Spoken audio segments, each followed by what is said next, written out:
Two dudes reviewing the news, pop culture, video games, movies, and shoes. Quincy and Justin with a nerdy forecast. So stay a while and welcome to the Ugly Mugs Podcast.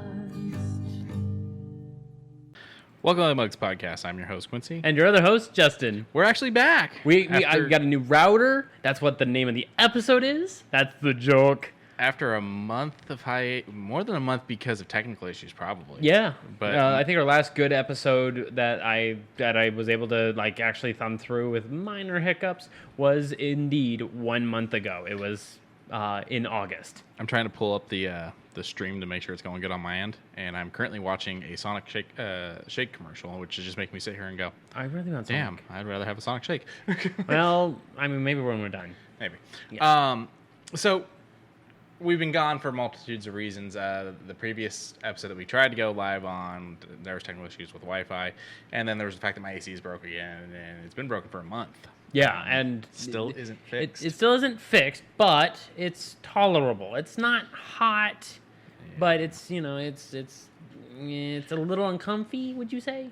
Yeah. But it's not. Furthermore, it's not me sitting back like this going, I don't think I want to keep going. I'm actually starting to hallucinate.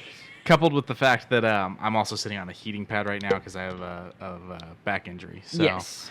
It's not exactly fun in here. No. But we can do it. Yeah, I can sit here for 2 hours. So. But we'll see if we can't muddle through everything that we've missed over the last 2 weeks, would you say? Yeah, give or take. Now, this episode might run short. Just based off of how fast that we go through these things, might not. We'll see what time is. We're trying to get back into the groove of things with the change of everything. We've been watching AEW weekly, though. Oh, yes. Still a blast. Holy cow. We haven't really done any movies recently, though, so we don't have any reviews for you guys right now. No, we did watch, what was it, Dark Side of the Ring? Yeah, we watched Dark Side of the Ring. Which one did we watched? The Plane Ride Hellflight. to Hell. Yeah, that's it. Or something like that, yeah. Which has brought to light some stuff that got some people in trouble. There got some people in trouble, but at the same time, you got literally the one person who was just like, it's my job to hire these people. It's not my job to babysit them. Good old JR. Yeah, he's got a point. So, so no real reviews to start out this week. I mean, I got a new book. Yeah, I finished the new Longmire almost immediately when he came out. Oh, you know what? Who? You know what Sandman is? The DC Comics by Neil Gaiman? You at least know of him? No. Okay, so he's basically kind of like a god. Okay. He's the Sandman. He's the being of dreams. Okay. It's a darker set of comics. It's actually set in the DC universe. It's written by Neil Gaiman. Kind of has run-ins with Constantine, yeah? Yeah. Okay, I think I've seen him, and then I was like, this is around where Spectre's kind of sitting around, and... yeah, you get Spectre sometimes, stuff like that. Yeah, okay. It's clicking. A while back, Audible decided they were going to do one of the storylines of Sandman with a full cast and sound effects. They had people like young Charles Xavier. Split. Yeah, I know exactly who you're talking about. I just don't remember his name. McAvoy. Okay. So he's Sandman in it, and Kat Dennings is Death in it, and yeah, it's got a pretty good cast. And that sounds like a really good cast. So from Audible? From Audible, but it's not free. You have to buy it. Well, of course. However, because Act 2 is coming out this month. Act 1 got on sale? Act 1 is currently free until the 22nd of October. I've only got about 3 hours left. The core story is really great. And it does some small stories where it's like, yeah, okay. And then it kind of goes back to some of the split-offs from the core story and goes back to being really good again. So it's kind of a blast. They're doing like a theater thing. Before we get too far into things, though, we're going to talk about our drinks. You actually did coffee today. Yes. And kid size. I did the kid size because, as he said when he was ordering it, he doesn't really do coffee too often. And it's true. Yeah. Today we got coffee bean / tea leaf. Coffee bean tea leaf. And Quincy got the same thing I did, but I got it iced, which is a caramel latte. Mm-hmm. And this is just solidifying my place in coffee is not my go-to. I can't. It sucks. It has that taste, and because I got the caramel latte hot, which the whole concept was we originally were going to do cold drinks, and I ordered it hot just out of habit.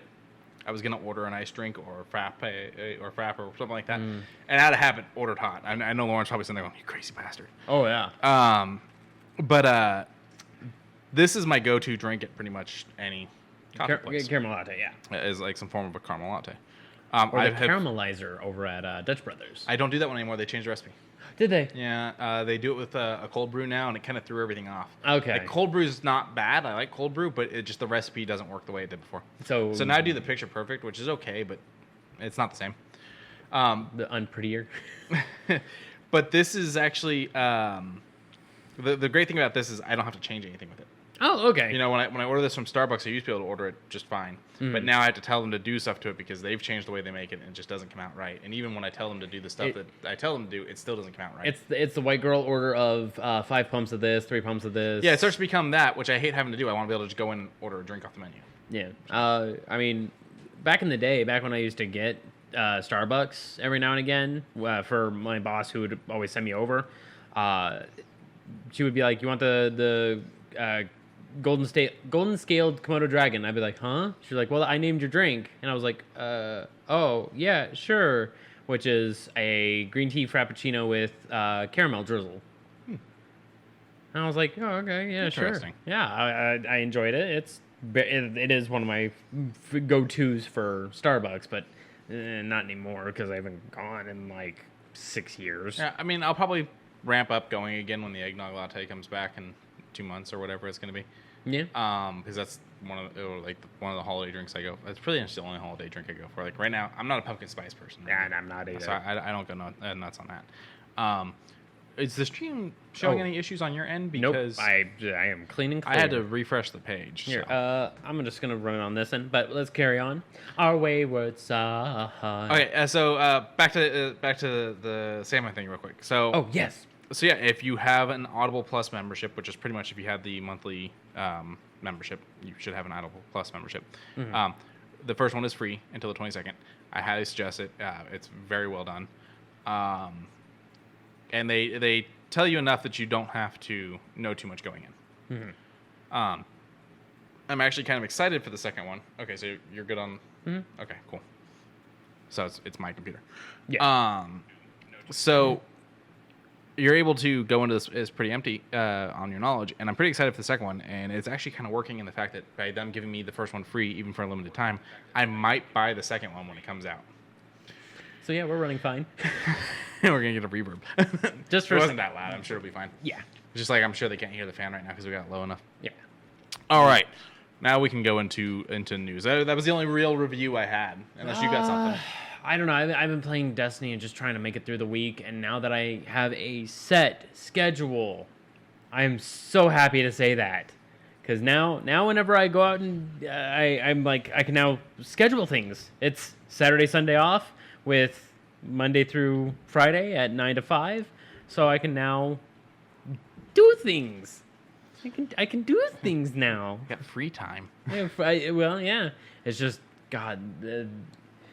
working retail in 2021 is now to the point of, what are you going to do? Fire me? Or, I don't need to take this. I think that's a lot of jobs. So, I'm not going to disclose where I work. That's going to be the here and there, because I don't need people at my job. But what I can say is it is retail. And what I can say on top of that retail bit... He's a hooker. that is retail here in this... I mean, everyone knows the city. Not in this county. Not in this county, but up north, yes. But what I can say beyond all of that is... lately, people have been just leaving because it's... not... what is it? It's the over, under. Overworked, something. Underpaid, underappreciated. Yeah. The over, under. And people just get tired, and they don't have to put up with it. I'm hoping by the end of next year, the minimum should be spiked up to where I can be pulling 17. But I'm like, I'm giving up how long I've been working for this place, 14 goddamn years. One thing you could probably point out to your boss is that our state does have a thing where yearly our minimum wage is going up until we hit a certain number. So you deserve at least that little increase that is going up monthly. Or not monthly, yearly. They already had a notice about that where it'll go up, but I stay the same. That's kind of crap. That's why I'm like, the only reason why I'm staying is because of the benefits. If the benefits you do have good benefits. The benefits are pretty dang good. Like I've saved maybe $100,000 over the course of my 14 years because of my medical bills. Yeah. And I'm finally, after so long, I think I'm finally good because no one's calling me no more about the consolidation nonsense, and I'm like, ah.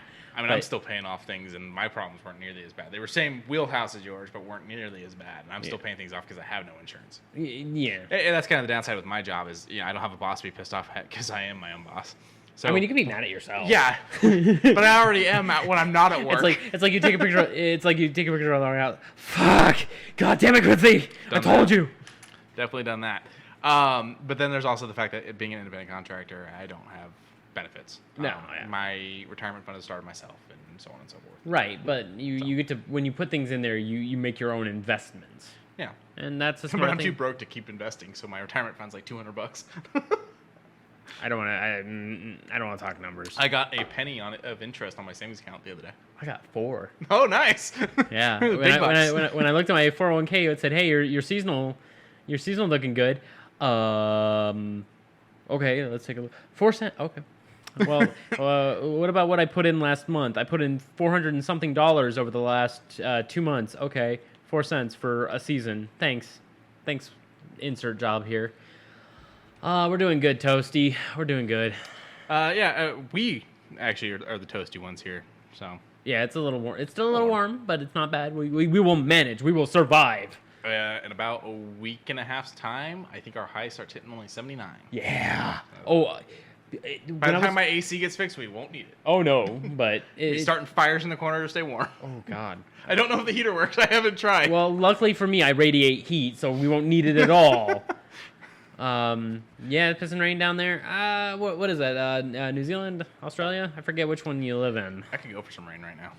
I mean, we had a drizzle of it 2 weeks ago. You know what's funny is that was the day I was going to wash my brother's car because I was borrowing his car.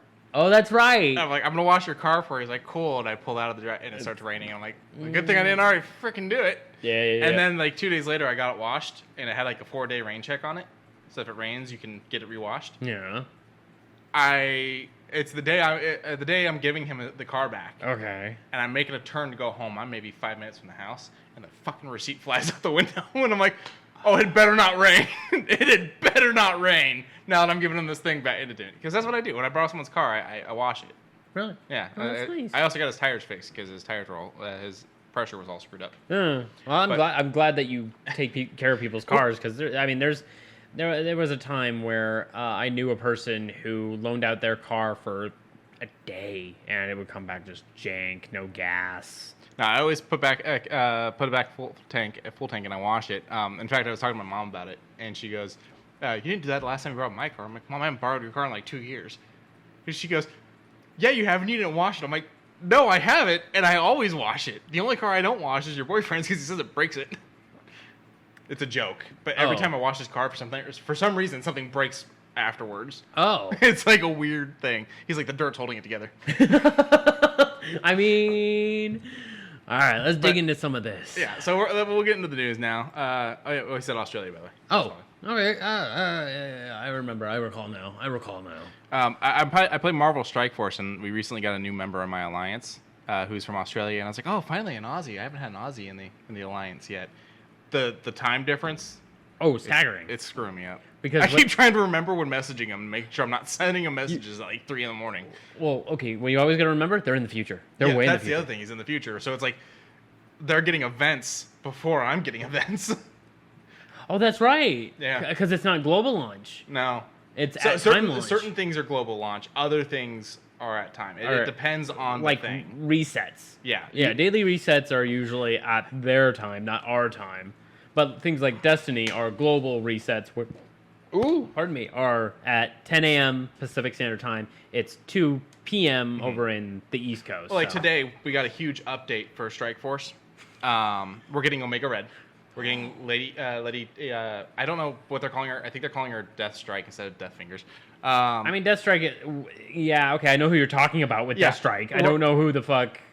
Lady Death Fingers. I don't know who that is. We're getting her. We're getting a new.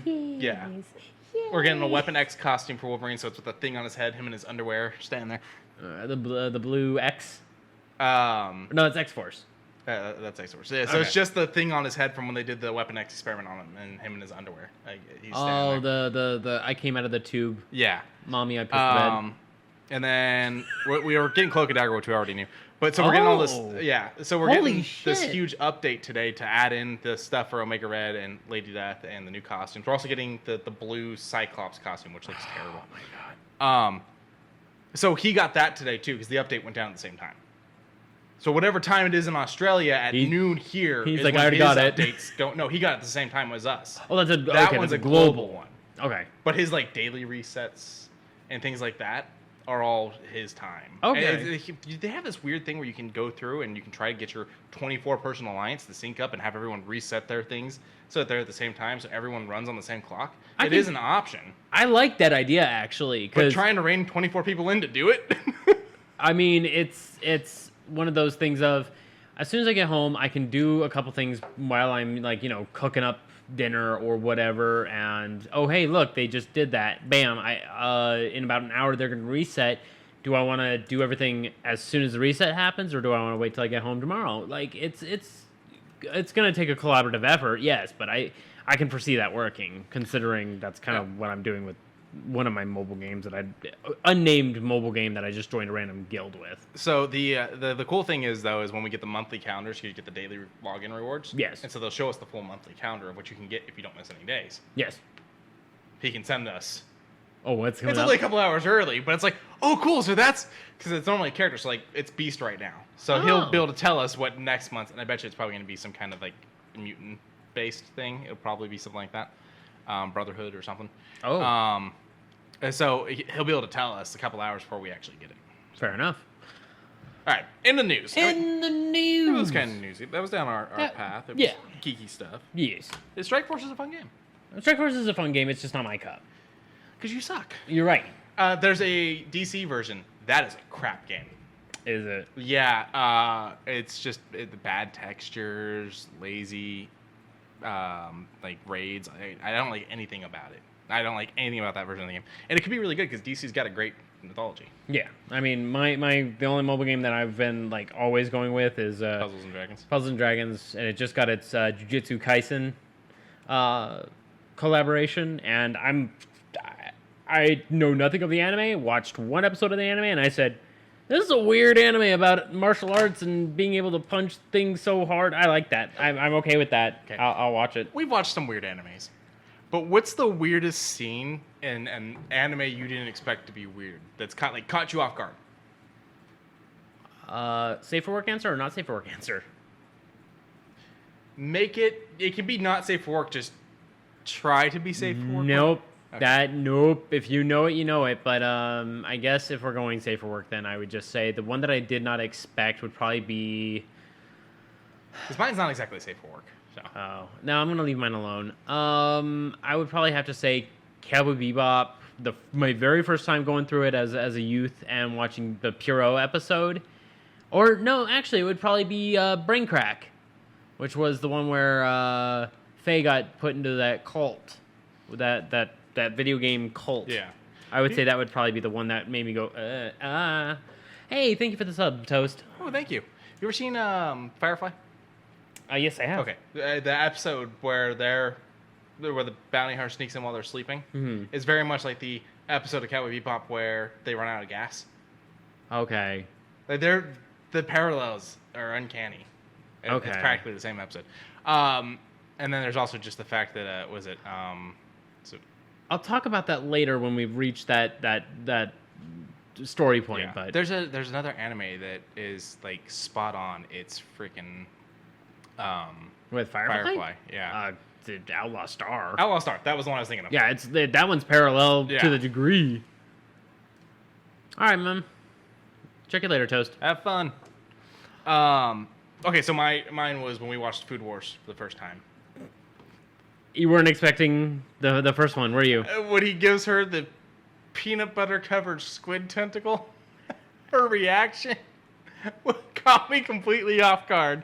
It gets very close to being very inappropriate. It is very inappropriate. Clothes exploding off of a person is very inappropriate. I don't know. Tentacles wrapping around a person. I was not ready. It was hilarious. It was hilarious. Yes. It was my girlfriend's idea to watch the show, your cousin's idea to watch the show. So I immediately looked at her and went, what the fuck do you have us watching? She goes, I didn't know. I mean, until you watch it, that's when you... Okay. All right, let's get into the news. Games with Gold. Games with Gold. I'm excited. So they are doing their ooky spooky Halloween stuff. So for the October Games with Gold, you're going to have to tell me what two of these are. I don't know what those two are, so let's go find out. You will go find out. How do you say that? Aero? Aero? Aero? Aero. A normal $15 game. Oh my god, giant robot spider. Okay, I don't like this game. This one will be available at Games with Gold, so it's free to the people with Games with Gold starting October 1st, going to October 31st. I mean, it's a pretty game. It looks like it's very simplistic. Yeah, you follow ribbons of light. Gets a thumbs up from me, I guess. Cool.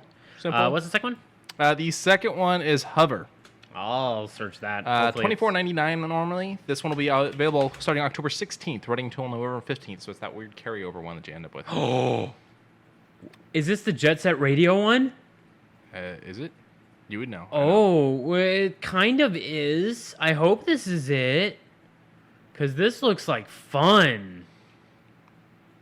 Oh, I'm probably going to have some fun with this. And you can switch between first and third person? It really, it feels like something I would see from early days of Insomniac. Because they really got into the grinding thing. Infamous and all that? Yeah, you get it in Infamous, you get it in Ratchet and Clank, Sunset Overdrive. It's the entire transportation concept. Yeah. It's very much a Insomniac Games concept of grinding on rails and stuff. I am happy for that. I like that. I hope that's the one, because so far, I mean, does it say when it was dropped? It doesn't say when it was dropped. It just says when it'll come out for Games with Gold, which is October 16th to November 15th. Well, if that's it, but that says May 31st, 2017. Right, so it seems to... I never knew about this till now. Which is confusing, considering it's still a $25 game. $20 on Steam, $25 on Xbox. Yeah, I mean... there are games that I can see spending the price tag that they've thrown. Still, to this day. Like Grease. Grease is an old-ass game, but I would pay $30. I was reading some reviews for the new Alien Fireteam game. Okay. There's a guy trash talking it, saying it's terrible. Okay. He's like, this game is totally not worth the $60 you spend on it. I'm like, it's not $60. It's a $30 game, dude. Yeah. Or a $40 game, one or the other. So it's like, are you just one of those people that comes in and you just immediately trash it because you're pissy? Now, a lot of what I'm reading is it's not good yet. Now, hold on. But it has a lot of potential with the way it's made. I'm actually filling out the date so you don't get all pissy at me. I don't get pissy. I just make fun of you. Oh, okay. I mean, it's very positive on Steam with an 84% of users liking it. So, I mean, it's pushing itself forward. I don't think that's a problem. It's a kill-em-all alien game. And it's getting updates, and there's new content supposed to come out. Yeah, I was just about to say it's about to get some new stuff, and there's subtle hints that there might be a predator. I don't know. It's something that I heard through a few grapevines elsewhere. I mean, they're both owned by the same company. Yes. So it's very possible. However, if you ask Ridley Scott, no, they're not connected. Oh, no. When he did Prometheus and Covenant, he completely erased the possibilities of the events of Alien vs. Predator. I don't know. It looks like a fun game. Yes. I'm not dropping the $40 to buy it right now, but I would probably eventually get it and play it. But it's one of those things where I know it's not going to be fun unless I've got my fire team. So, fair enough. Back to Games with Gold. Yes. Castlevania: Harmony of Despair. Very good Castlevania, Metroidvania style game. It's pretty big, maybe about 6 hours if you are a collectathon type of individual. So this one's normally $15, and it'll be free from the 1st to the 15th of October. Now this one got me hyped. The next one, Resident Evil Code Veronica X. Normally a $20 game, available starting October 16th to October 31st. Now, we've talked about Resident Evil a lot. A lot. Code Veronica X is a pretty good starting point for those who are barely even scratched the Resident Evil line. That will definitely get you in a good position to start up, because it leans into why 0 happens. It leans into why 3 technically is the way 3 is.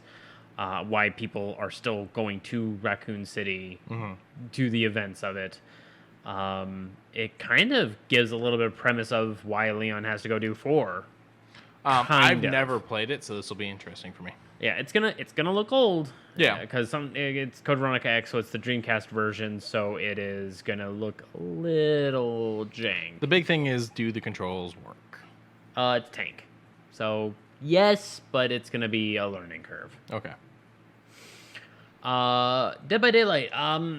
I like Dead by Daylight. I watched a little bit of streamers play it, and we're getting a new character. Yeah, we're getting a new survivor.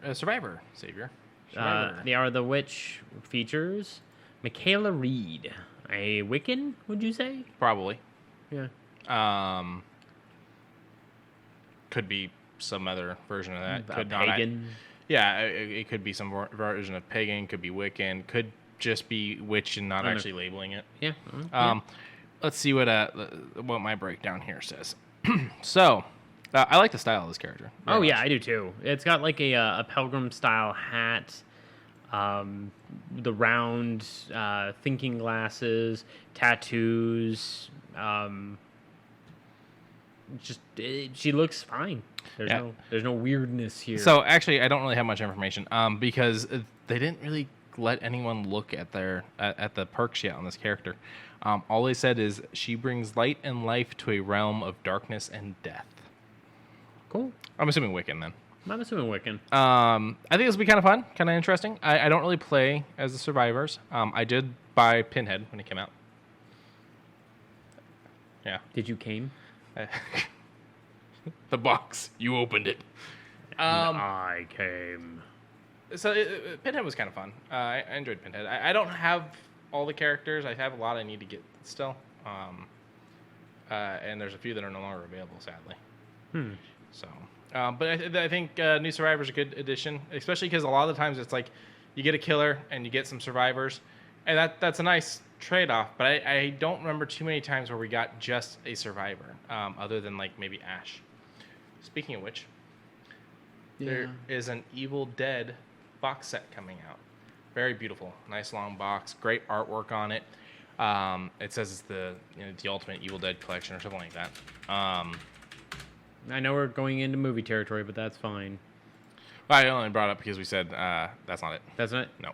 I only checked Blu-ray.com. I only brought it up because we were talking about Dead by Daylight, and I mentioned Ash. Now type it in. Oh, right there. No. Bottom down. Third over. There you go. Let me pull it up for the people. So, ooh, yeah, it looks good, right? Groovy. Evil Dead that is Groovy Collection. Nice. Yeah, tell me if you catch the problem with this set, though. Okay, Evil Dead 2, Ash vs. Evil Dead, Ash vs. Evil. No Army of Darkness. No Army of Darkness, no Evil Dead remake. Which, if you don't want to include the remake, I understand. I enjoyed it. I thought it was good. And he's technically in it. Yeah, it's fine. So is the Oldsmobile.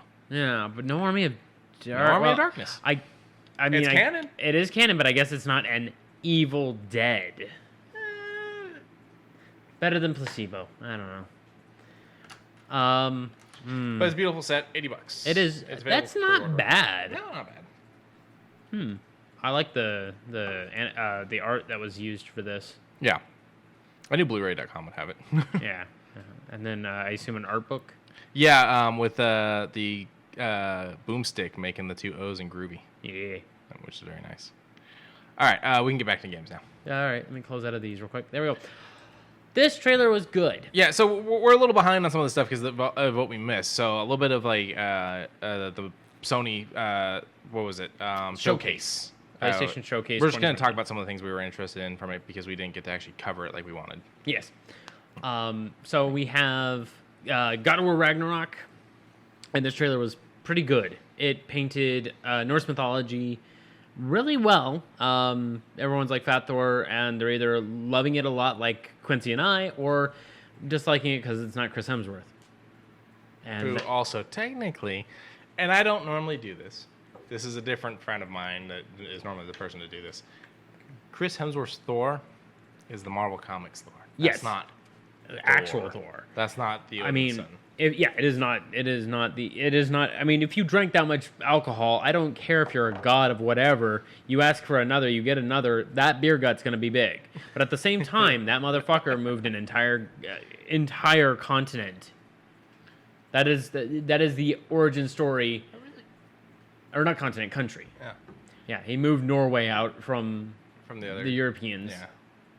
I really wish that the Marvel Comics would do things like his goats and whatnot. I'm sorry? Thor in Norse mythology has goats. Goats? Yeah, 2 goats. 2 goats. Yeah. Oh. And I really wish they were thinking of Marvel Comics more. Oh. One of the big stories about it is the goats can be killed. You can eat them. And then the next day they'll heal and come back to life. And so one of the stories is about him feeding some people that needed food and telling them not to disrespect his goats that they're eating. And they proceed to do things like break the bones and stuff like that. So his goats don't come back right. They come back damaged because of what they did. And so Thor goes off on them. Huh. Yeah. Just like in the original stories, Odin has ravens. Yes. So. The other thing to think about when they rescue Tyr, they have a conversation with Thor. Thor's like, I hope you're cool, calm, and collected while we have this conversation. As he moves his this cowl, and you see this his Mjolnir, which isn't this brick-like thing. No, it's an actual handled hammer that you can throw. You're not supposed to be able to throw the square thing unless you're throwing it straight, like the way that Marvel Thor. Yeah. Meanwhile, you're supposed to throw it like an axe. You're supposed to be able to throw it like an actual axe thrower would because it's curved.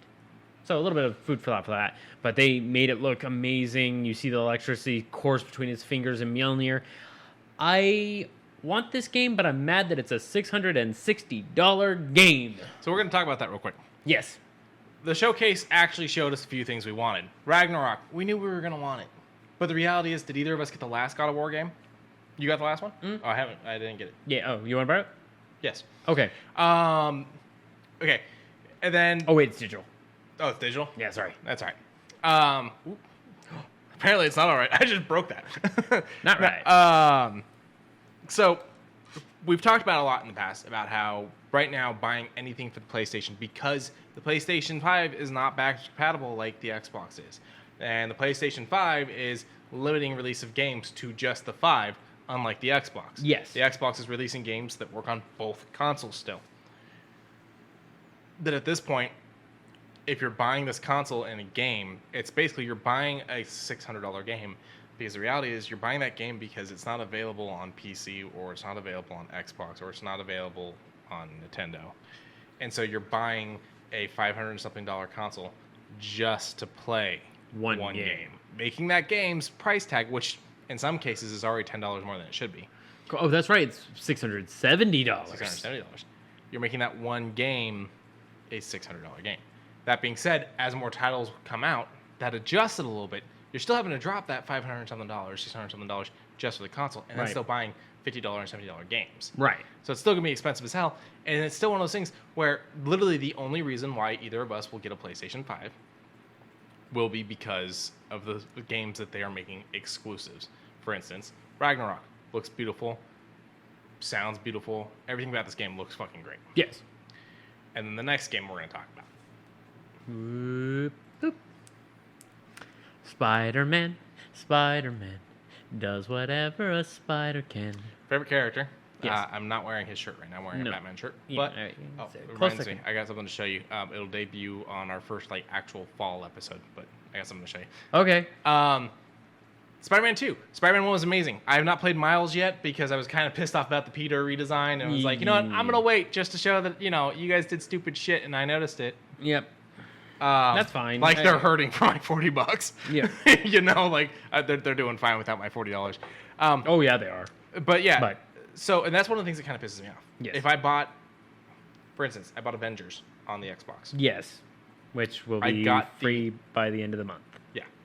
I got the update to play the Xbox Series X version. Yes. That's just what they do. As well, if I buy the Miles Spider-Man game on my PlayStation 4, and then I buy a PlayStation 5, I have to pay to upgrade the game. Yeah. Which is bullshit. I'm not a big fan of that. But so yeah, Spider-Man 2, this is one of the other games that's one of those things of like, it's $600. But okay, now there's 2 games that make me want to buy an PlayStation. It's still not necessarily worth it.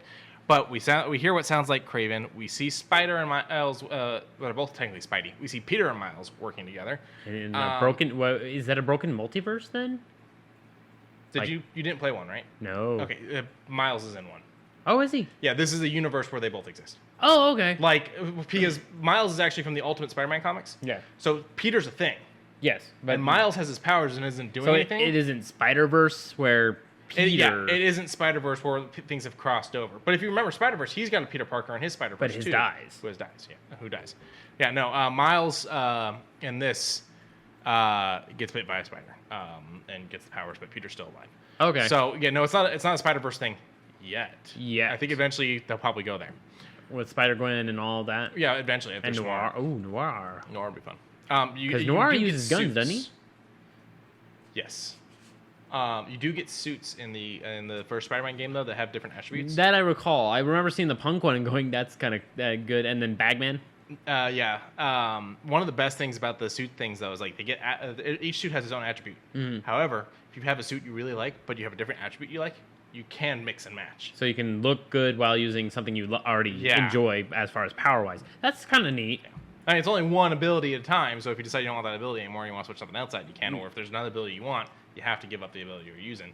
But, yeah, it's just that the abilities unlock with the suits. So until that suit unlocks, that ability doesn't unlock. Okay. But they're mostly like bonus things, like filling your meter faster, or there's one where he literally just makes quips.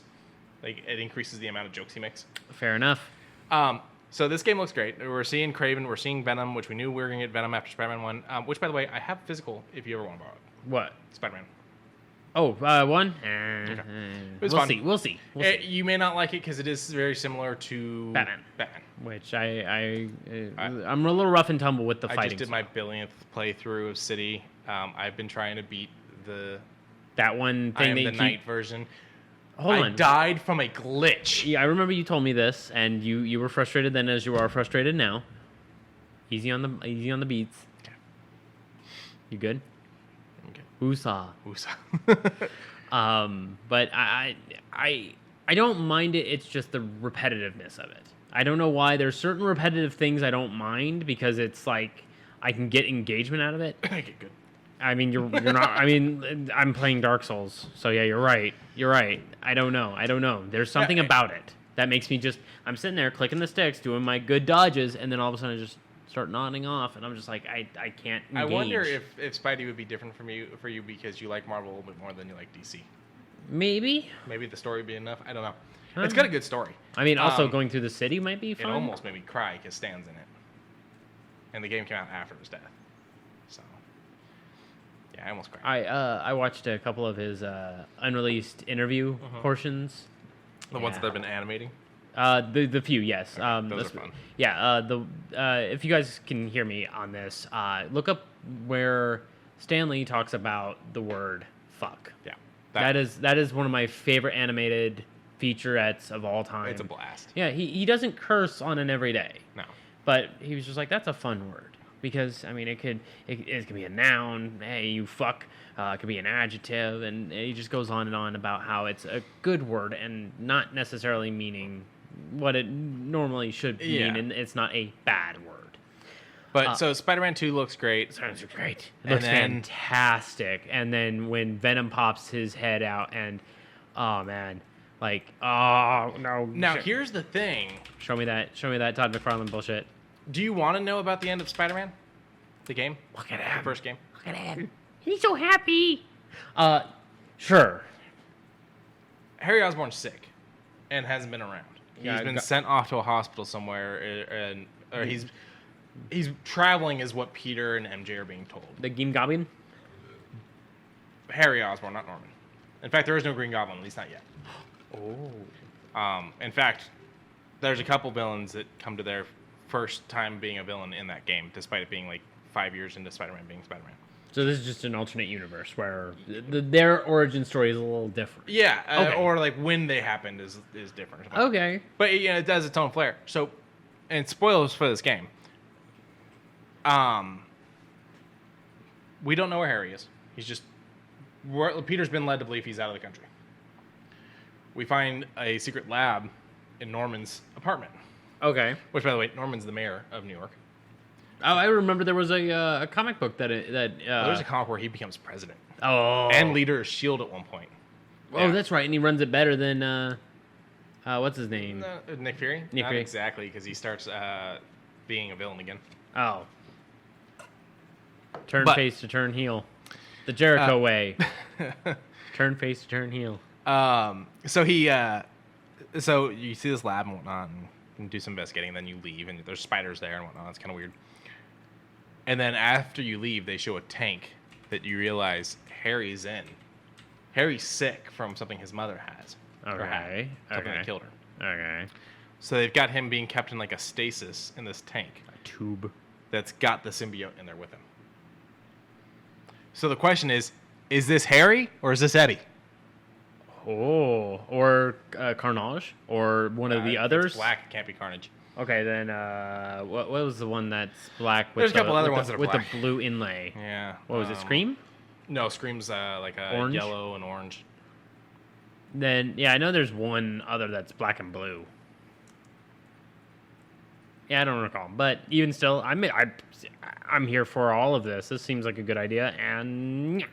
So Star Wars, I didn't even bother going through the trailer again, just because it's a game we already know, and I want to see what it looks like though. Somewhat love. I want to see if they made it look any different. Is it just cinematic? I mean, I'm sure the textures are going to be. I mean, it says remake. Yeah, it says remake, so I'm thinking it's going to be all textures, maybe new button mapping, maybe we might get some quality of life changes, Okay.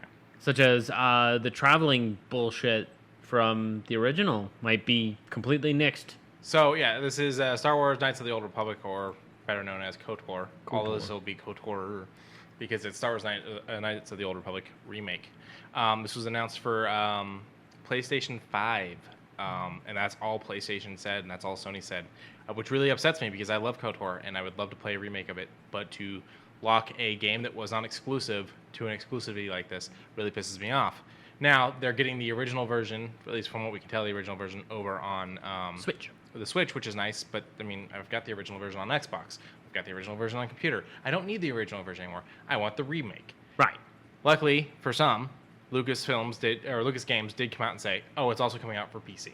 Yes. So the remake will also hit PC, but it's not coming to Nintendo or Xbox. PlayStation has this locked down.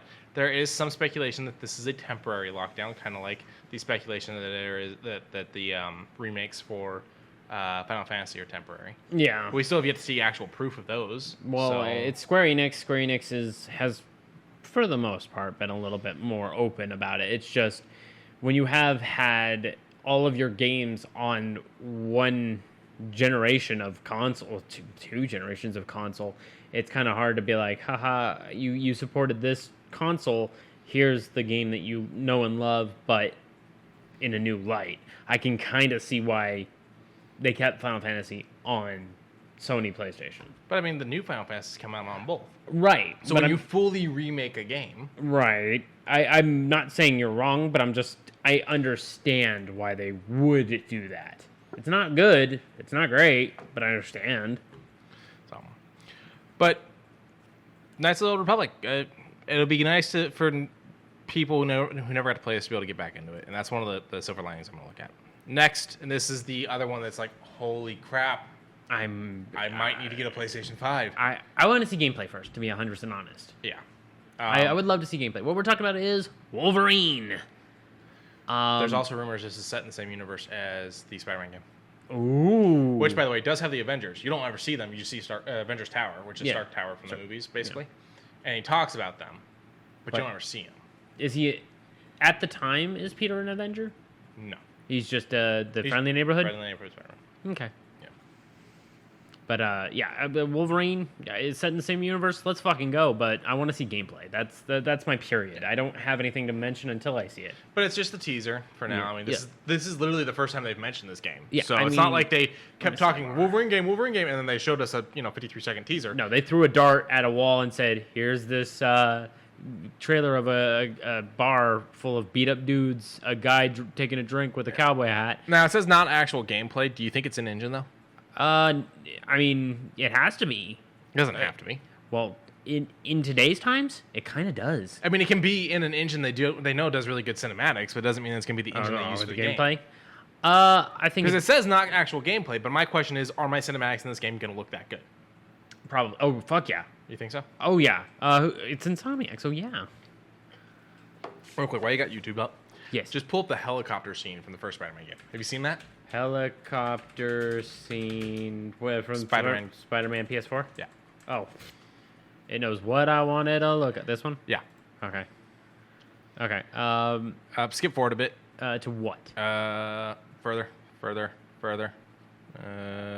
Right about there. Right there. Okay. So Quincy has to pull this up, and whoo, that looks okay. So this went straight from gameplay into the cinematic. Yeah. And then you're going to start doing QuickTime events coming up. So you're back into gameplay. Oh, that is seamless. This game really showed what the PlayStation 4 could do. Yeah, I mean, yeah, but from what I heard, it also started like creating the fan issue of being able to hear your fan. The whoo. I didn't hear it. Okay. I had overheating issues with my PlayStation. I had heat issues with my PlayStation long before this game came out. The PlayStation's kind of a bitch when it comes to heat. That mask looked familiar to me. So these guys are from a newer addition to the Spider-Man universe, but still pretty fun. It's this whole Mr. Negative thing, if I remember correctly. You can probably skip forward a bit. We're not at the scene I want yet. Okay. A little more. Right about there. Right here? You can go forward just a little bit. Okay. Oh. So now it goes back into cinematic, which you did see the cut. Yeah, You felt the cut. yeah. This is from the PS4, so yeah, there But- is going to be a little bit of. Oh, that's. Yeah. Well, if you guys, anyone listening to the episode, you've got to watch this or play this because this scene was phenomenal. And reminder, this game is the reason I bought my PlayStation 4. The instant they announced this game, I went out and bought a PlayStation 4. And this game still wasn't coming for a couple of years. Now, it's going to go back. It's going to do another thing where it's like we're in cinematic and you're playing. This is you. Wow. And cinematic game. And then of course his His pose. pose. His Yeah. landing. So, yeah, that's one of the better scenes I could think of to have you pull up. And they used it in the demos and they used it in the trailer, so it's not really giving away much. So, the game's got heart. The game almost made me cry. Not just because of the stand scene. There's a scene in the game that almost made me cry. And I was talking to my brother about it because I knew he probably wasn't going to play it. And just telling him about the scene, he almost cried. The game's good. Yeah. And there's Miles. The one holding the phone. Okay. Yeah. Nice. Okay. All So right. I'm excited for 2. I still have to go and get the Miles game and play it because I love Miles and Bodega Cat also. Bodega Cat. But it's just Beat 'em up Sony with the just cat. kind of makes me feel like they don't care about me sometimes, and so it gets hard for me to give them money. Right. So, Right. all right, what's next? Alan Wake Remastered. I'm sorry, I completely missed that in chat a while back. Eddie Brock, he's Venom. Oh yes, we are Venom. He's the guy that is in that big goopy mess of teeth. Yes. Alan Wake Remastered. So is the remaster only coming for PlayStation on this? I mean, it's Epic Games. Let's find out. Because Alan Wake Remastered. Let's see if it comes up with a whole bunch of other things. October 5th, PlayStation 5 4. It's not showing anything else. But So, 4 means I can buy it. yeah, but I mean, I already have it on PC and it runs well. And I mean, Yeah, like I said, we were talking about this one off air. Yeah, I'm looking right now. It looks like it is, yeah. So it will come out to Xbox. So it's just they wanted to showcase it, and they showcased it through this. So we were talking about about the Alan Wake remaster. If you want to go back and actually show some of that trailer, you can. Oh yeah. We were talking about that remaster off air. Yes. And what we had said about it was, I'm not mad it's remade. No. The original looked good, though. Yes. However, I'm not going, what the fuck? No, why? Oh, on PlayStation for the first time, did Alan Wake not release on the PlayStation 3? I think it released strictly on Microsoft. Ah. And then it, of course, crossed over to Steam because it's, like Windows. So, Okay. that's interesting. So that's why they're making a big deal about it being on 4 and 5. I never realized because I had it on Xbox. And you had it on PC. Right. But it's one of those things where it's like, at no point did we go, this game needs to be remastered. However, hearing it's remastered, we're like, okay, yeah. Cool. Because the original game still looks good, still plays good. Oh, yeah. But it's not like one of those ones where it's like, oh, this needs a remaster. KOTOR is one of those ones where I've been going, this needs a remaster. Oh, yes. Because, I mean, some quality of life changes would definitely... Like, there's a few things off the top of my head, not going to mention them here because I would go on a rampage, that needs the quality of life that today's games could bring back. Yeah. And I hope they do that. And what excites me about KOTOR is they say remake, so I'm assuming it's going to be down the lines of the Resident Evil games. This says remastered, even though it is remastered and you can look at it and tell it's a remaster. This is probably one of the best looking remasters I've seen. Yes. Yeah, because we've seen some good remasters. Last of Us was pretty good as far as the remaster is concerned. But it was on a game that really didn't need it. Yeah, you're correct. You are 300% correct. But think about the remaster. Of... Looking at the side by side, you can tell. Yeah. So I will say that even though it wasn't necessarily needed, it still looked better. But we've talked about this before, the argument of remaster versus remake. Look at the remaster of the original Resident Evil versus the remakes of Resident Evil 2 and 3. Yeah, oh, definitely. So when this says remaster, I gotta say, this looks damn good for a remaster. Yes. But then KOTOR saying a remake makes me go, oh, fuck yeah, because there's things other than graphics that need to be fixed in that. And reality is controls. Buffing those graphics would only do so much anyways. So that actually needs a remake. Yes. So I'm really glad. And I think a remaster works well for Alan Wake. My question is, will we ever get anything else in this universe? Now, technically, Quantum Break, that game that's also / TV show type of thing. Yeah. It's in the same universe. Is it really? Yeah, when you're at the college at the beginning of the game, if you look, when you have to cut through one of the classrooms, they're breaking down the writing of Alan Wake. Like, he's an author in their universe, and they're breaking down his writing. That's interesting. Yeah.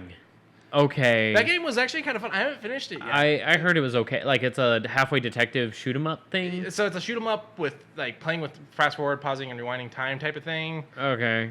Where it got interesting is that the concept was you would play through a section of the game, and then it would switch over to a TV show that you watched, where it was all the actors. It's an actual, like, full-on made show for these segments of the game, where it's these actors acting out a 20-minute scene or something like that. Okay. The thing is I don't always want to sit down and watch TV. I want to play a game. Yeah. But you don't want to skip it because you're going to miss out on story plot. You know? Yeah. Okay. So, that makes sense. It was interesting. All right, what do we got next? So we like D&D. Yes. We like Borderlands. Yes. Why not combine them again? Because we already had the DLC. Yes. But now however, you're doing it with my all-time favorite Borderlands character. Really? Oh yeah, I love Tiny Tina. Oh yeah, Tiny She's Tina's fucking hilarious. Tiny Tina's Wonderlands is basically that one DLC that if you played, it had your heart get wrenched out at the very end because of who they're talking about. I'm happy that it had a character development because Tiny Tina was like just so ignorant and blissful about it, but then she gets, I don't want to say knocked down a couple pegs, but gets talked to about it, and they actually build throughout the whole entire thing. I also think a storyline like this is amazing for this art style. Oh, yeah. The Borderlands art style works well for Borderlands, but it works fucking phenomenal for something like this. Yeah, and it involves magic with this. And also guns. And of course, guns. 10 billion. What was it? 10 billion guns for the first game, and then 100 billion guns for the second, and then guns that shoot guns. And then guns that walk. I think it was a metric ass ton of D20. guns. Yeah, you got D20s. You get a nice little defendy area. I don't know how that works, But I'm here for all of this. You get to play as an orc, so I'm always happy for an orc. You get mimics. Abilities. It seems to be a nice little Destiny style game. You know what we haven't had a while, because it just said become a hero and it got me thinking. What's that? We haven't had a good you're the hero or the villain, it's your decision game in a while. I think the last one was probably like Infamous Second Son. Yeah. Maybe. I don't know. There might be another one. Maybe the new Fable might allow that feature like the old Fables did. Oh, yeah, maybe. But, yeah, we haven't had one of those in a while. Basically a Mjolnir there with it Mew coming mew. back to you. Mew. No, this looks fun, and Tiny Tina is by far my favorite character in Borderlands. Borderlands 1 was fun and enjoyable and all, but I don't think Borderlands truly started to get me super hyped for things until I hit Borderlands 2 and started meeting some of the zany characters, like Tiny Tina. I made Borderlands 1 my bitch. Dude, yeah. I had an Atlas shotgun that just never ran out of ammo, so I would just walk up to, I think it was Cromerax, and I just unloaded, and then all of a sudden I was farming legendaries like it was apples. I took the shock blaster or whatever it was, that blasting shotgun type of thing with where you can make the bullets electrified. And I did all the upgrades on it, and I did all the side missions before going into the final when you actually open Pandora's box, so that the gun was fully leveled up, so where you could literally just hold the trigger and it would go until empty. It would release the trigger, he'd reload, and then you could hold the gun again and it would go until empty, like it was like an automatic shotgun type of thing. I killed the Pandora's box monster before the instant its health bar showed up. It never actually made it out of the box. Oh, whoops. I made that game my bitch. And so when Borderlands 2 came out, I was like, meh. And then I got it free somewhere. And then Games with Gold or something. And I started playing it, and I was like, okay, this is a little bit more fun. And then I met like characters like Tiny Tina. I was like, oh, this is a lot more fun. Oh yeah, it realized that its characters weren't that fleshed out in the first one. Yeah. Because you didn't get to really get to know Roland. You got the Doctor a little bit. Dr. Zed and TK Baha and all them, but it just didn't feel full. Yeah. And then you roll over to the second one where you finally get to actually start to get to know Mad Moxie. You get to finally get to know Scooter. And then having a town, like a town you're protecting. Oh, Sanctuary? Yeah, like actually having like a hub where you're seeing, oh, there are people here that are alive. And it's not just the psychos. And because one of the things that never made sense about Borderlands is all the towns are destroyed by the psychos, right? Yeah.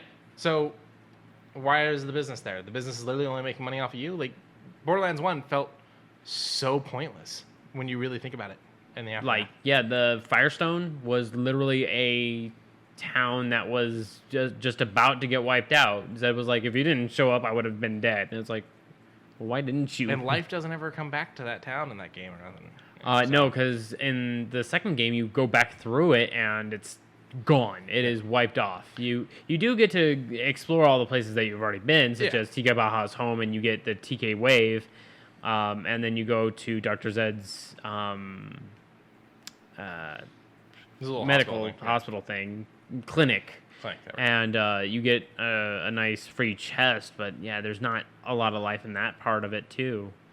But yeah, so it's one of those things where it's like they really fix their stuff with too. So when they tell me, like they announced the Tiny Tina board game a couple years back, I was like, oh, that's good. When 3 was coming out, they announced the board game. I was like, that's kind of cool. I'd like more for that character. So now that she's actually getting a game and it's D&D, then that's another blast. Tiny Tina is so much fun. Oh yeah, she feels like she fell out of Tank Girl. Yeah, a little bit like a younger Tank Girl. Yeah. The other thing is I follow the voice actress on TikTok. Do you? She's a lot of fun. Cool. She's a lot of fun. All right, so that one is March 25th, 2022. What he said.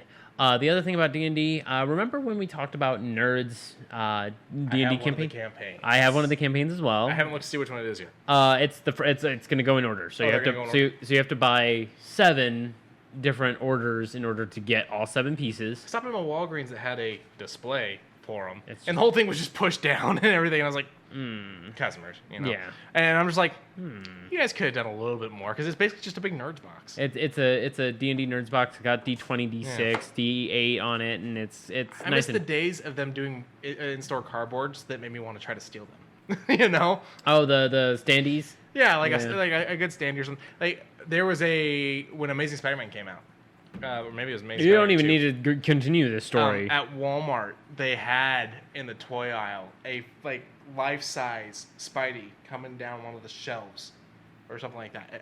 I was like, oh, I'm fucking stealing that thing. The day I see that's down, I'm checking the dumpsters. I wanted that so bad. Oh. But yeah, so we were talking about Nerds D&D. So Nerds they're finally D&D. out. So yes, and I leaned into it. I started reading it, and it's actually maybe a good 2-hour little session thing. It's very beginner friendly. It has a couple NPCs, what their motives are, how to go about handling it.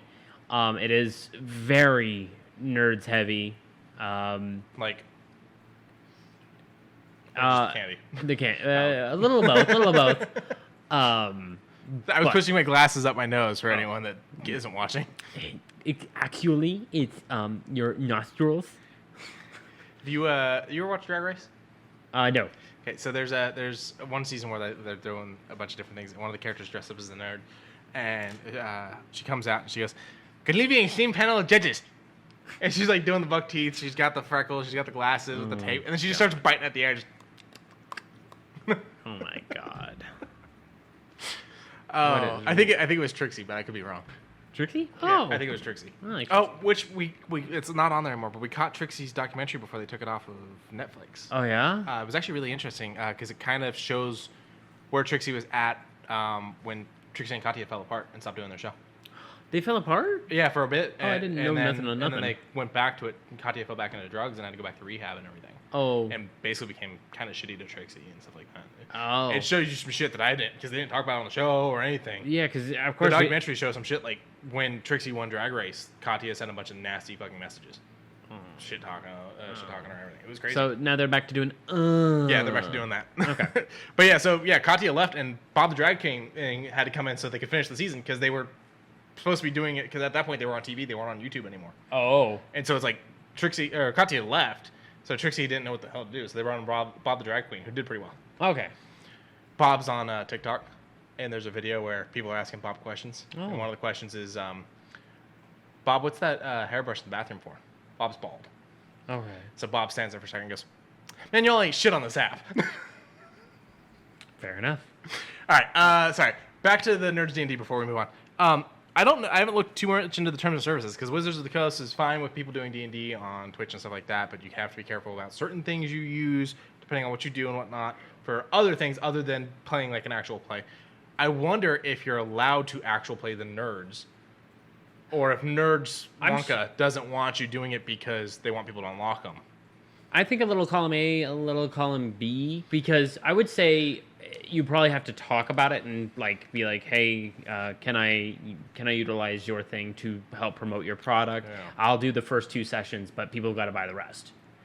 Like that kind of thing. Maybe. Like talk about it because They might reach out to them. Because Wonka's actually a really cool company when it comes to content creators. Mm-hmm. I remember there was someone got sent something from Crunch, and That's Nestle.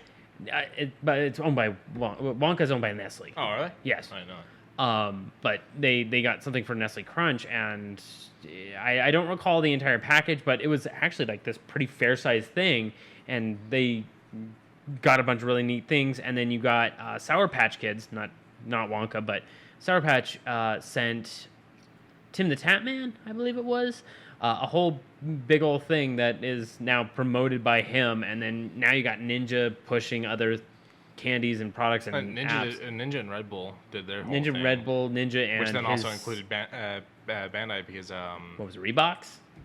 yeah, it's Reeboks. But that also the Red Bull thing also ended up including Bandai because of Pac-Man. Oh, that's right, Namco. because of the tabs. Yeah, the Yeah. tabs, and then they actually had the mini machines that you could play in the stores.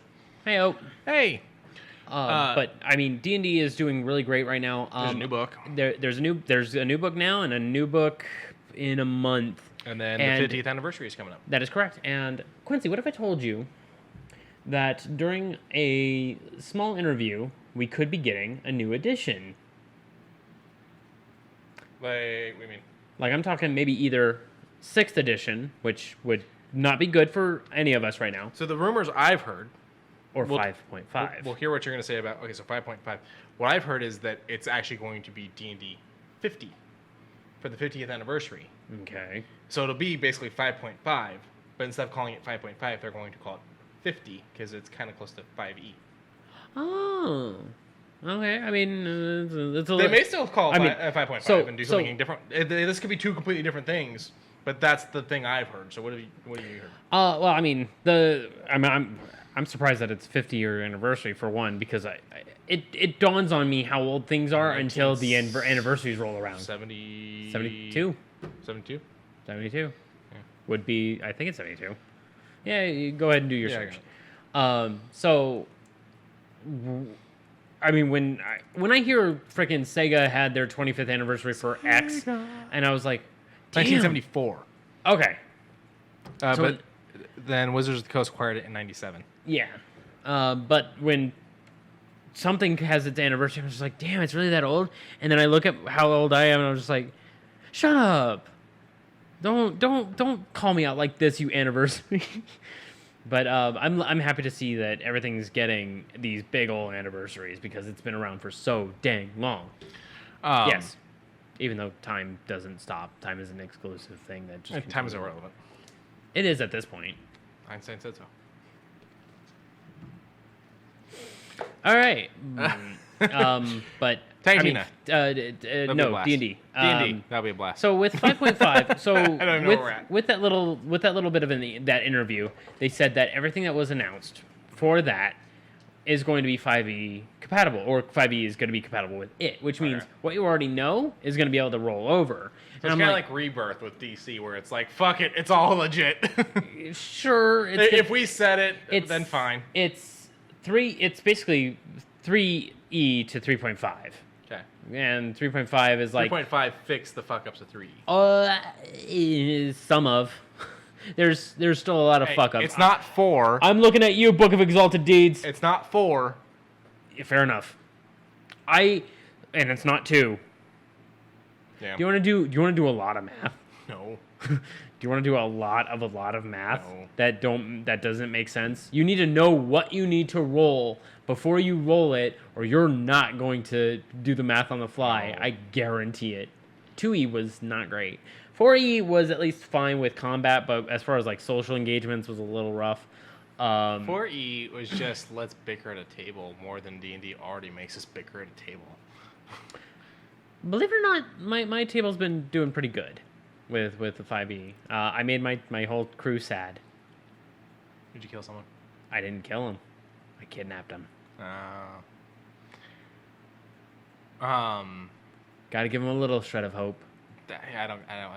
I kidnapped someone in one. Wait, what? Okay, let me rephrase that. As a DM, I kidnapped someone in one session. Oh, yeah. Which everyone was like, "We're gonna go save him now," and wanted to go fight like the ultimate boss to save a fucking NPC. Who I am still not convinced you guys actually liked the NPC. You just liked that he could do the shit you guys couldn't. I'm trying to remember which NPC it was. It's the one that was the gunsmith. Oh, the old man. No, the younger guy. Yeah, the one that had the rifle. Yeah. In the truck. Yeah. Okay, I know who you're talking about. I mean, I was cool with whatever. I'm a freaking cleric. I was a life cleric because no one wanted to take healing. Why does that seem to be a theme in D&D sessions? No one wants to take healing? Yeah. Well, now I've got 3 healers popping up, and I'm proud of all 3 of them. Right. But yeah, let's no more D&D. 5.5 will possibly be a thing. Maybe 50E will be a thing. We'll see as it comes. We'll keep you updated. What's next? Beautiful fucking trailer. So the trailer starts off super rough. It looks like freaking Wonderful 101 mixed in with like Metal Gear Rising, and I was just like, I don't know what the fuck this is. The textures have a very Capcom feel to them. Yeah, they do, don't they? Sense? They do. So when this trailer started off, when I was watching it with Socks, I was like, Wonderful 101, No More Heroes gets another trailer. Like I was honestly guessing, and then when I saw the dog, I was like, I don't know what this is. I have no freaking idea. None of it is recognizable. And then all of a sudden you get a beautiful thing, boom, the vignette of Witch Time, and then that mirror shot, beautiful.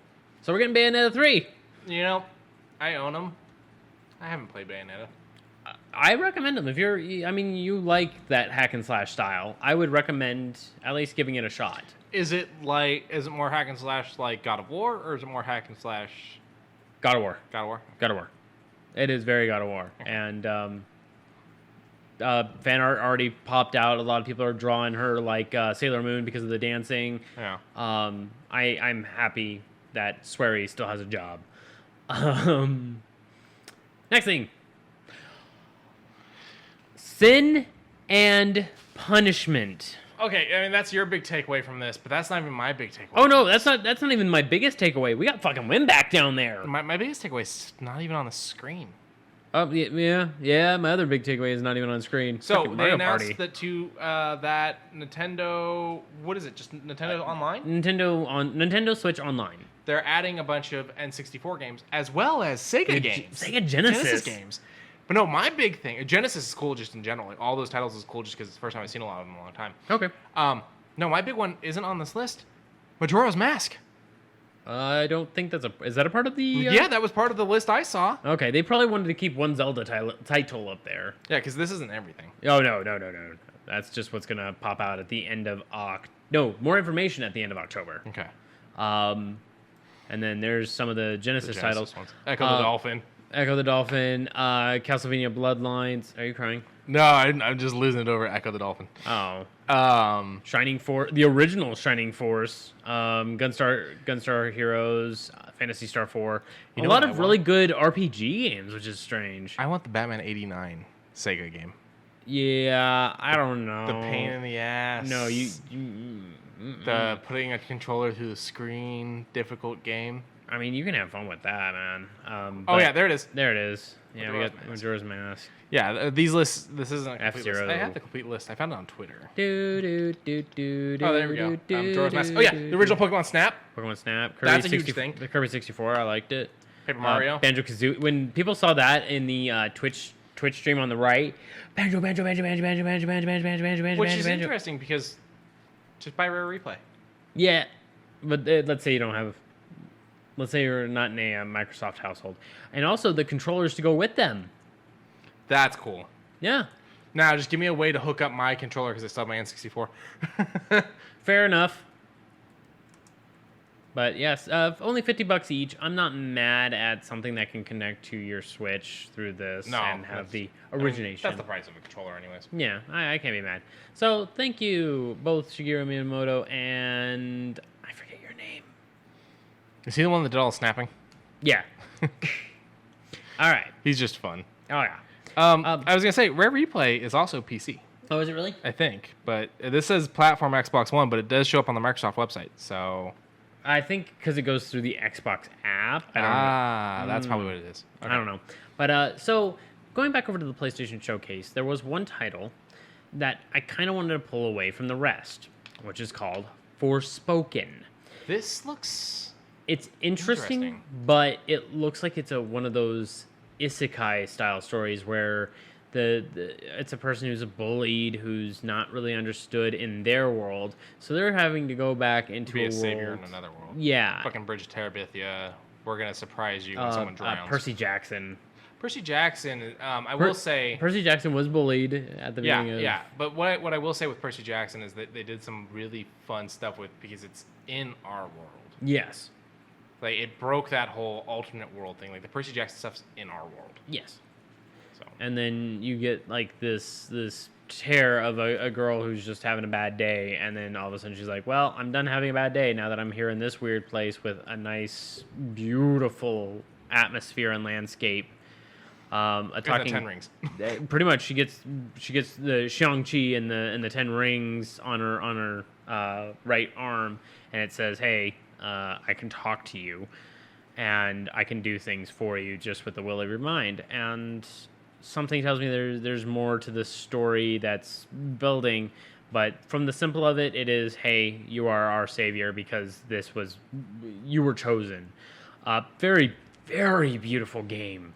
The architecture has this beautiful laden feel, moss on very few bits and textures. Nothing seems out of place. Some fun world transitioning. Yeah, some like climate. the way you look at that. move through the world is actually kind of fun. That is a beautiful landscape. But it feels empty, and that's what's concerning me. It looks empty, but it looks fun to traverse. Like it's Breath of the Wild. Like it looks empty from a distance, but as soon as you start going around, you'll probably get some areas. And I think as of right now, this trailer is trying to sell me, and it's got me wondering how much it's going to be. Of course, it's going to be 70 because it's PlayStation. Well, they aren't making all the games 70. No, but can I see spending 70 on this? It looks 60. It gives me the feel of Shadow of the. Oh God, that is so beautiful. Shadow of the Colossus. I watched a video the other day that pointed something out that I never realized. What's that? When you fight the final Colossus and beat him, Yes. from his perch you can see the beams of the other Colossuses, which means for the entire game he watched you kill his friends. Yes. And I was just like, oh, fucking hell. Yeah. But I am. Well, this is also coming out for Windows, Oh. and this is from Square. But I mean, spring 2022. It doesn't have an actual date. But as far as console exclusivity, that goes straight to PlayStation. So that means we're not getting it for a little bit on the Microsoft front. Well, for a little bit, or maybe at all. I'm not entirely sure when they say console exclusivity. I don't know if that's a temporary or a permanent thing. Right. Well, I saw the little asterisk. Yeah. Hold on. Let's see. Let me see. Need for Demon. Okay. Also available on PC. Console exclusivity. God Ends dang it. 2 years from the release date. Okay. So Nice. Yeah, it kind of sucks you have to wait, but at least we're getting it. I like that a little bit more. Okay. But Forspoken is an interesting title that drew me into the PlayStation Showcase a little bit. Because, I mean, there was only 7 things announced that were exclusive. And 3 out of 7? Not a bad margin. Yeah. Not a bad margin. So I was trying to pull up the store, but it looks like it's just taking me to the Square store. So I don't think I have a price on this yet. It also showed a little bit of Gran Turismo, the next one, and frankly, Forza's already got my vote. Like Forza's going to be out in a month and 10-15 days. Let's see, 45 days. I know how to count, so it's 45 days. Math. Yeah, so 45 days from now, I'll be playing Forza Horizon 5 and enjoying beautiful Mexico. And the map so far looks good. I watched gameplay through IGN. The guy who played on IGN actually knows how to play the dang game and actually knows how to corner like I do. And it made me feel comfortable watching it. Not like some dude that slows down to a mere crawl just to make a corner. Or the guy that gets shot 80 times doing a freaking play out. Yeah. Yeah. Oh no, I'm down. Can someone pick me up? And then all of his team just continues walking. So I didn't want to cut you off when you're talking about Forspoken, but chat that says Percy Jackson was a series that portrayed what pressure does to kids really, really well. Yeah, and I can't see over that bit. But sorry. it's fine. It's just I can't see over that bit. That's why I didn't notice him. And I agree with that. I also like the fact that it was a children's story or a young adult series that actually mentioned dyslexia. Yes, they explain it away as a demigod thing. Your eyes are trying to read in their native language of the Olympians, and that kind of was like, eh. But I did like the fact that they tackled something like that. Yeah. So, yes. I can't get a Forsaken price. Nothing wants to load. I mean, we still have until spring, was it? I believe it said spring 2022. Yeah, but I figure maybe they a lot of the times when they drop first trailers, they'll start accepting pre-orders. So sometimes you get a price. Oh, fair enough. Well, maybe. But I'm not seeing it. This was the last bit of gaming, so I might as well cross into. Over the next couple of days, well, by next week, we will have Tokyo Game Show. I believe on our next podcast day, we will be on the very last day. So probably by our very last day, we should have all information that Tokyo Game Show has announced. So be prepared for a very video game-filled podcast next week. Yes. All right. Anything else? Nope. But shoe news. Oh wait. I don't give a dang. I'm keep going then. All right. The Vans horror set. This looks good. So when I caught the glance, I was like, "Oh, that looks fine," and then I kept scrolling down. I was like, "Ooh." So you got the regular lace ups on the top of the TV. Those are Pennywise or It. You'll float Balloons. 2, they say, on the bottom of the shoe. They've got balloons on them. They've got the checkerboard with little different drawings of Pennywise. Then you got the high tops, kind of like what you like to wear, which are the Shining, and it's the yellow movie poster repeated on the sides of it with red rum down towards the bottom of the shoe. I like that. Now, you've got what's probably my favorite, which is weird because I don't like slip-ons, but I'm loving these Friday the 13th shoes.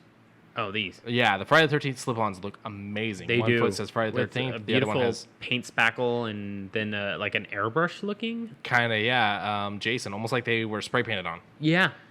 Then next to that, you got Nightmare on Elm Street with the Freddy stripes. I like, to be some fair, felt I like those two. Those are pretty good too. Those are the high tops, kind of like you wear. Yeah. And then you got bottom left here. I can't make them out. I looked at these earlier, and You can't make this one out? I can't make it out. Let's zoom in a little bit. Enhance. Oh, you'll all vote too. Oh, okay, so that's another And then there's a balloon behind the. yeah, okay. So those are the regular lace-ups with yellow laces, I'm assuming to represent the raincoat. Oh.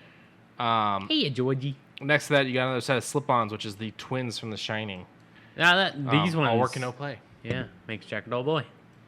And then next to that, you've got a checkered patterned flip-flop with blood splatter? I mean, I guess it's maybe Friday the 13th? Let's see. I mean, it would make the most sense for that one. Comprises 6 skate-ready shoes and a pair of slides. Lost Boys? The capsules bring imagery yeah, it's Lost Boys. Okay. While we're talking about the Lost Boys, have you not heard that they officially announced a remake? Let me know who's who first. It's a bunch of younger actors. And Yeah, I want to see a trailer or something. Then, if that's the case, I want to see the trailer. So these shoes. Would you do it for me, Guardian? Let's see. As a whole, the collection is coming out ahead of Halloween. Is all they're saying. Ahead of October 31st. Oh, it says right here, release date October 1st. I don't know if they're all coming out on first. I'm saying that the entire collection will be out before Halloween. I think they're releasing them in segments. But enjoy imagery of the collection here below and anticipate the collaborative effort to hit Vans.com. So maybe pre-orders? So, wow, there's even more. Click on that Vans link. You got it, boss. Because I may have just found some stuff I'm buying. Oh. The flip-flops are actually Friday the 13th. Oh, yeah. Then where's the Lost Boys stuff then? I guess the Lost Boys stuff is a hoodie and some black shoes with a strap that were not in that image. Okay, because the only reason why when this loads, it'll show you the rest of the them. only reason why I would have said those flip-flops were Lost Boys because it reminded me of the movie poster. Yeah. Or the VHS case. Loading for days. Please don't do this to me. When this loads up, top left, tell me what you think that is, because I'm thinking Stranger Things. Looks like it. Why? Why had mine load and yours isn't? I don't know. We exist if you're nothing but pain. Close it and open it up again. Try that. But yeah, there's clothing. There we go. What do you think? Stranger Things? I'm thinking Stranger Things. With the little light bulbs? Yeah, maybe. Yeah. It doesn't blow up the image. They're gonna have also a yellow sweatshirt for it, a yellow hat, a red backpack, a white shirt with Pennywise's face on it, a set of socks. Let me log into an account so I can. Yeah. When it becomes available. So it's not going to allow us to do anything. So we still got 2 days till the 1st. Okay. For The Shining, they've also got a T-shirt with the twins on it and a ball cap. That's actually a really nice one. The Lost Boys is set also right there in the center with the sweater and the black shoes. Well, looks like some kind of buckle. What do they call them? Loafers. Loafers. Yeah. Friday the 13th, we also got another hat, but it looks like it's flat bill. Two different long sleeve shirts. One of them's actually a shirt. The other's a sweater. Friday the 13th backpack, a pair of Friday the 13th socks, and a Friday the 13th hoodie. Which, by the way, I went to Spirit, and that's where I got this hat. A year or two ago, I got this hat from Spirit. Spirit's got a crap ton of hats I want right now. Yeah. Spirit really played up their hat game, and it's what everyone now calls the dad hats because it's the bet bill. rather than the flat bill. Now hold on a goddamn Yeah, minute. apparently having this makes me old and not cool, but I prefer this over the flat bill. I don't like flat bills. Flat bills hurt my head because I got a rounded head. I'm so sorry. I have a normal fucking head. But yeah, no, this is a pretty cool set for to celebrate Halloween, and Vans keeps doing these big sets like this. Oh yeah, they do. What was SpongeBob was the last one I pulled up. if I Yeah, and recall. actually, when I went bowling the other day, and someone in our bowling group was wearing one of the SpongeBob shirts from Vans. Good to know that at least it's selling to everybody. You know, it's not being like a niche little market. No, people are buying these. All right, And then your shoe news. my shoe news. Animal Crossing. They and Puma decided to do a good old crossover with a pretty interesting color scheme. A beautiful light bluish, like a sky blue, mixed in with their like teal to kind of complement it, to keep it like the same neutral colors. I like all of them as far as there's not a lot of big good pictures. Let me see if I can see it on Puma. There we go, much better. But yeah, you can see there's like very neutral colors. Yeah, they're very neneutral, very light. Yeah, Very much going to show dirt. very much going to show dirt. I love the shirts. The Tom Nook with his nephews, sons. I don't need Tom Nook knowing I'm spending money on clothes and shoes instead of paying him back. It supports him. You're paying him, but Just like when Is Tom that- Nook how many showed villagers up on at this one? Build-A-Bear just made me stop and go, well, damn, now I can't go into Build-A-Bear. let me see how many villagers there are. Oh, that's so cute. It's got a lot of the villagers on it. I don't see any of my 34 of them. Yeah, I don't see any of my favorites though. Yeah, I don't see any of my favorites though. Oh wait, I take that back. There's Sydney. Cool little set. There's Sydney Stock right says there. they're super cute. Yeah, Sydney is super amazing. Yeah, She- and Toasty said also that set gave Stranger Super Things good. vibes. Good stuff. But yeah, the kids' hoodies, shoes, lots of different types of shoes, like regular sneakers, slip-ons, and I believe I saw flippy-floppies. Yes, flippy-floppies. So yeah, go ahead and check them out, Puma.com, and then in their collaboration sets, you should be able to find all these. Oh wow, there's a lot of stuff here, both for men's, women's, children. Cool. Now on to movie news. Well, movie/show news. Watched the trailer twice. Each time gave me not necessarily nostalgia, we'll say, because I mean it's I'm on not. my like third or fourth viewing of this. Yeah. I can point out the references for the episodes that they're aiming for. This is Cowboy Bebop's not even trailer. Yeah, it's the opening. It's the opening credits Yeah. for the new Netflix live action. Yes, and it's got a replay from the seatbelts, and it sounds just as good. It's the same thing as vinyl, going from vinyl to tape to CD. It sounds the same, but different little hints there. It's all good. Shut up. I hate the argument of vinyl is better. You get the pops and cracks. And that's how music's supposed to sound. No, that's not how music's supposed to sound. That's because vinyl doesn't work great for recording. And Yes. so you get pops and cracks. Now, there was arguments that there are some things that sound better through vinyl, such as I heard Gorillaz Clint Eastwood played through vinyl, and to me, it sounds so much But better. is it a vinyl made in the 2020s and the 2010s, not 2010s. a vinyl made back in the 70s? Yes. So, of course, it's made better. It's a newer... I think it's like version and whatnot. 96. Okay. Yeah. But yeah, so this Cowboy Bebop opening. yes, It's pretty amazing. it's pretty amazing. I won't get my hopes up, though. I refuse. I have to. Nope, I saw that Death Note. I will not. I also saw that Death Note, and I'm going to. No. The reason why is because I grew up with this. And the fact that I can point at it and tell you what episodes each one they're doing and how far they're going. You never had a deep fake? I'm not saying this looks great, and I want to believe they're doing the right thing. I'm do just too. nervous. I mean, they had Perot, they had Teddy Bomber, they had Mama Truode, they had Big Bang, the TV show for bounty hunters. Yeah. They had a whole lot of references that I was just like, freaking Chris Evans as Captain America. I got that reference. You know, I can name each of the episodes where each thing is from. I'm hoping they do a full 26 episode run, get it all out. I'm hoping this does well. Yes. I hope so too. I'm right there with you for hoping and saying that this looks good. I, however, will not sit down expecting it to be good, because if it isn't, I don't want that heartbreak. And if it is, well, then I'm even more pleasantly surprised. Yeah. I mean, you got the Pyro right off the cut. Yeah. Like, he is the first villain you see in this trailer. And I'm not mad that they did a little bit of changing, because the Pyro is supposed to be a hitman that went a little nuts because the red eye got to him. Mm-hmm. And so he just dressed up and continued dressing up, and then he began to devolve, and he kills around the kitty land, that kind of thing. Yeah. And I loved it. It's great, and I'm glad that they're going to redo it. And then later on, Teddy Bomber with his bear and the explosive button, because he wasn't being heard. He wasn't being loud enough. So he said, fine, I'll blow up this building. Okay, well, no one's in that building, but what are you wanting? Oh, you're just wanting to get your story out. And then Spike's like, who are you? So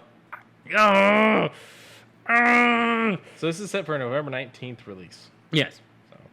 So, but Teddy Bomber. Wait, when? November 19th. Oh, I thought you said September 19th. I was like, no. But it says 10 episodes. Probably first season. I'm hoping maybe hour-longs, because that would make it 20 episodes, and that would run Real Folk Blues Part 1 and 2, Jupiter Jazz Part 1 and 2, and... Doesn't say. Ganymede Elegy with...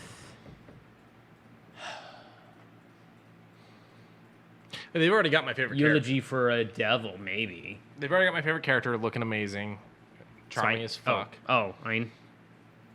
Spike. Oh. Please. Right there. Look at him. Look at him.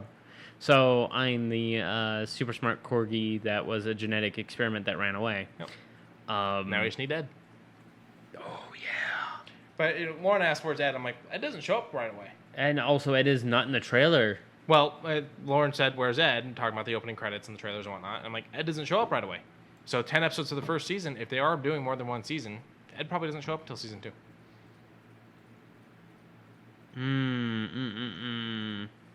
I also like how they animated the smoke, so that way it had the visual. But yeah, they are like, yeah. When he said he can't run like a madman, that was funny. Especially in that suit. Yeah, and of course they changed a few here's and there's to make it more modernized, and then the gunshots, but that's each of their stylistic weapons. Mm-hmm. And then of course Cho knows how to freaking kick.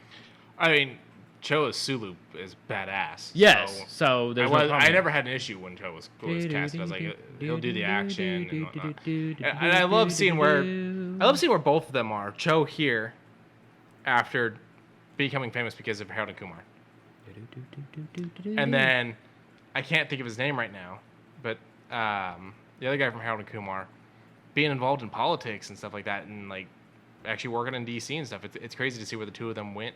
Like, where their careers and lives have gone from Harold and Kumar, you know? Mm-hmm.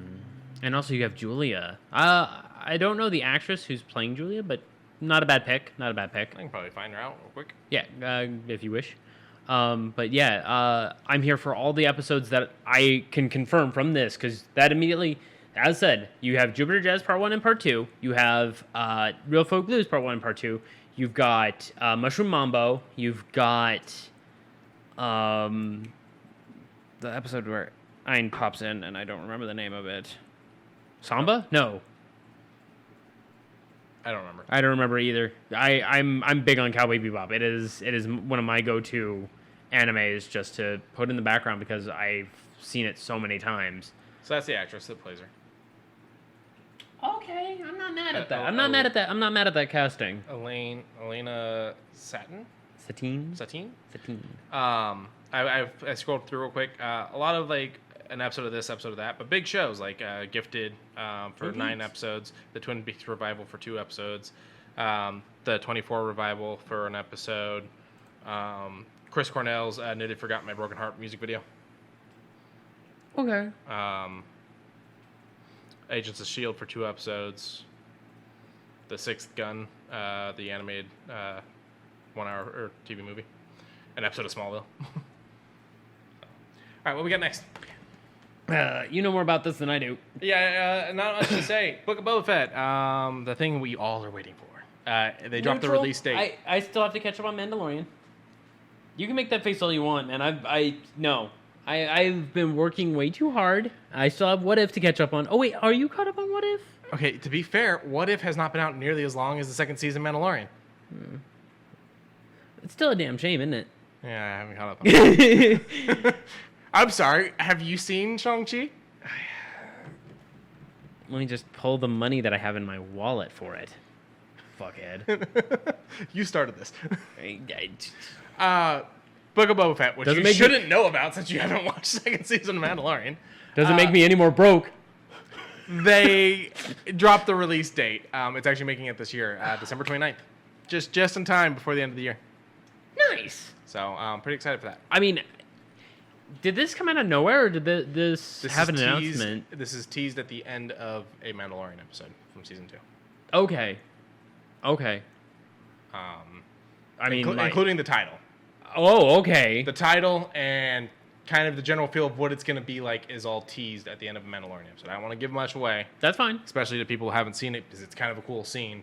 But yeah. And I will say this. It ties into shit from Return of the Jedi. Really? That far? Underworld shit, not like... Oh, it's not going to be Darth Vader shit, but it's Jabba the Hutt type shit. Yeah, okay, I was about to say trying to do the Jedi mind trick on Boba, or not Boba, on Jabba, and Jabba going, what the fuck are you doing? Well, get out of here. That's not Jabba, that's Watto from the prequels. But what's his name also? Says, Jedi mind tricks don't work on me, dude. Go away. But yeah, so this looks like it's gonna be fun. It's supposed to be one of the darker things, kind of like Mandalorian is darker. Like I watched Rebels and I finished Rebels. Okay. I started up. I'm on season I think 3 of what's the other Star Wars cartoon? Well, there's Clone Wars, there's Rebels, Clone Wars. There's Bad Batch. Bad Batch. I was told to wait on. You have to finish Clone Wars first. That's what I figured. Which I haven't finished Clone Wars, so I haven't started Bad Batch. And how many is Clone Wars? 8 seasons? I think with the new season, yeah. Okay. Might be 7 with the new season. Either way, it didn't wrap up, and so Disney produced another season to wrap it up. Okay, yeah, okay. And then Bad Batch is after that. Bad Batch which I already got a little bit of spoilers on, but... I don't even know if Bad Batch is necessarily after Clone Wars, because I haven't watched Bad Batch. But it's good to know afterwards. Yeah, because there's references to the Bad Batch in Clone Wars. Yes. Yeah, so... but yeah, so December 29th. And last but not least... Something that I am actually... Netflix is putting out some big numbers right now for me, because it makes me feel good when I'm excited for something. Yes, that is how that works. Sure. Arcane, League of Legends' new animated feature, confirmed a few things that I've, of course, already mentioned on the show, such as Vi is Jinx's sister, and I'm like, this is a good origin story for them, because we don't know how Jinx gets crazy. I mean, who gets crazy? No, this is an actual story that builds and adds in the characters. You see Jace, you see Heimerdinger, you see Jinx and Vi, you see who I think is maybe Senna. You see a few of the characters, and then you see a whole bunch of new people. And I'm here for this huge environment between Piltover and the Glory of the Sun, that kind of thing, versus Zon of the Underworld. Mm-hmm. And having, like you, who knows very little about League of Legends, little to nothing, sliding over to a TV show that could explain the entirety of the League of Legends lore for just Piltover and Zon, I think that this is going to be very good for Riot, even though Riot is a little up in the air with how they're treating their employees. Well, luckily, I mean, this is technically Netflix's employees, so there's that. So probably just as bad. Yeah, I don't know anything going into this, but new content is the thing that's going to keep me keeping my membership for Netflix, and new content is something that I'm having troubles getting interested in a lot of the Netflix originals, or the Netflix originals I am interested in. They've already canceled, so I just don't even bother starting them. Yeah, Punisher. Where's that? Yeah, that's because they were being whiny bitches about Disney Plus. I know, but I mean like I got into the October or something. I can't remember the name of it. It's based off a graphic novel. But basically monster hunting, funness, dark shit. Okay. And I watched the first episode. I was like, oh, this is a blast. And then found out the show was canceled after the first season. I was like, oh, so the story's not going to get to go anywhere. And why do I care to finish watching it? Fair enough. So, but, we have an UGG in the chat, by the way. Yeah, because so for the longest time, before Arcane even had its first trailer, for the longest time. So before all this was a thing, I used to try and convince with my conspiracy theories that Jinx and Vi were sisters, because VI is 6, and then Jinx, the I and the X is 9, and so on and so forth. But there was minimal hold there. But I was like, why do they have so much in common as far as they themselves and their individualism, but they seem like they fit. And then there's the voice line of, you think I'm crazy? You should see my sister. Mm-hmm. And it's like, but she doesn't say who her sister is. And then all of a sudden, the trailer beforehand comes out and confirms that. And I'm just like, yes! It's a good trailer on its own, and I don't want to lord this over socks, but I called it, and it made me feel good to be able to call something that strong. I don't have very many of those. All right. That's another thing that'll keep me going. Which season 2? I haven't watched season 1 yet. Oh yeah, no, I also haven't. Well, that's where we're at. We'll be back next week. Hopefully the AC will be fixed next week, but the weather should be better. That it won't matter. And we only had 0.1% dropped frames, which means we're live, baby. All right. So catch us next week. Thank you guys for tuning in. 6:30 Pacific Standard Time. Somewhere around there. That'll be a tweet to make sure you guys know. That too. All right. And thank you, Socks. All right. Bye, everybody. Tell a friend, tell an enemy, tell a friend to me. Get vaccinated. Yeah, well, there you go.